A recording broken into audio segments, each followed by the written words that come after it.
Is on the way, sleet as it's approaching. There are a few things that as a homeowner you should really think about and get ready for this winter time, and thankfully we have a great expert joining us today. His name is George Yost, and he is going to break it down for us, the things that we need to do this winter. George, welcome here to the show. As always, it's great to have you. So first thing is first, cut those trees. That's right.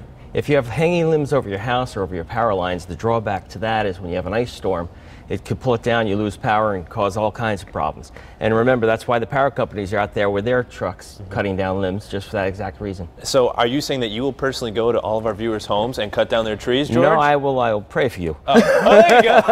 It's the best you can do sometimes. All right, next up, water faucets. What's important about the water faucets? On older homes, they don't have freeze-proof water faucets. And so if you don't drain the faucet, what's going to happen is it'll freeze and it'll burst the pipe.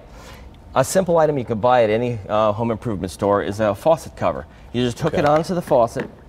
Look at this little shindig. Simple as that. Simple as that. Simple as that. Put it over like that. Pull the cord, and this little device tightens down on it. Whoever came up with this gadget, is this a George Yost Back to the Future invention? No, it's not. I wish I could say I invented that. So you can pick this up at Home Depot or Home Depot. Yeah. It's about $2. Okay, wow. It's a simple. It'll save you hundreds of dollars. That's a nice little trick there. That is a nice little trick. All right, up next we're moving on to the gutters. Yeah, the gutters. Now, fall in New England is beautiful. Okay, but the one thing is when the leaves fall. He brought props. Oh, look at this, and George. then what happens? Wait. Come on, George. We need a little more than that. Come on. Okay, that's good. Oh, okay. I guess it's bad at your house. Big trees. Huh? Yeah, we have big oaks. Well, anyway, the leaves fill up. People forget about this. They don't pay attention. And then what's going to happen is this is going to hinder the water flow. Next thing you know, you have a frost, and this gutter starts to freeze up. And then I've driven by houses they're falling off. And this is part of it. And the simple solution, there are different types of gutter protectors. Here's one of them. And then, of course, as you can see, the leaves just go right over it. Feel free to just dump the whole bag all over the studio. Maybe get a fan, just blow it over. There are all different types of gutter protectors you can use. That's just one of them. But they all work pretty well. Some are better than the others. The one over here is a surface-mounted surface tension system in which all the debris goes over and the water gets pulled in through the front edge. So you never have to clean your gutters again. Very good. Moving on here, you brought a sock. I brought a sock. Now, is this your sock or your wife's sock? This is my sock. I'm hoping that's your sock, otherwise she would have giant feet.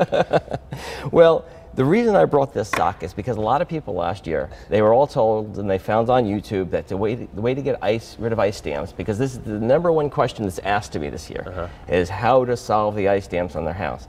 And a lot of people put ice melt inside a sock and threw it on the roof. Okay. Now, it sounds like a great idea, but don't do it. Okay, why not? The reason for it is because the salt, whether you're using salt or whether you're using ice melt, there's chemicals in there that'll eat away at your roof and your gutters. I've replaced more gutters this year because there are holes in the gutters because the chemicals actually ate right through them. Because of that? Because of this. It looks like a great idea, dear, and in theory it is a good idea. However, it's not good as far as the chemicals that are going on your roof. So what's the solution? What should we do instead of putting a sock on our roof? Well, because that seems like an ingenious idea. It's a great idea. Yes, of course. If it worked. You know, to a degree it works, but it causes damage. Okay. The solution that won't cause any harm to your house and really resolve the ice damming problems is heat wire. It's a simple fix. It just goes through your gutter. It sounds expensive, George. It's not that bad. No? But let me explain how ice dams work. First off, you have the snow that lands on your roof.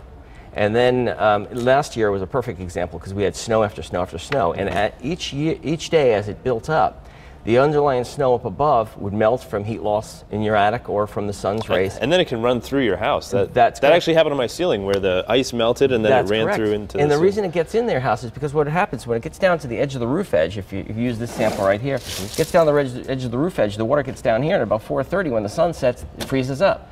The next day the same thing happens. This perpetuates until you get a big blob of ice here. Now, roofs are not waterproof. Now, when I say that, everybody says, what do you mean? I have a roof for my house. They're water resistant, right? They're water resistant. It's kind of like a watch. So if you have a big pool, a big blob of ice here, creating a pool of water right here, what it does is hydraulic pressure pushes it right up underneath your roof, and that's how you get water inside your house, and that's an ice dam.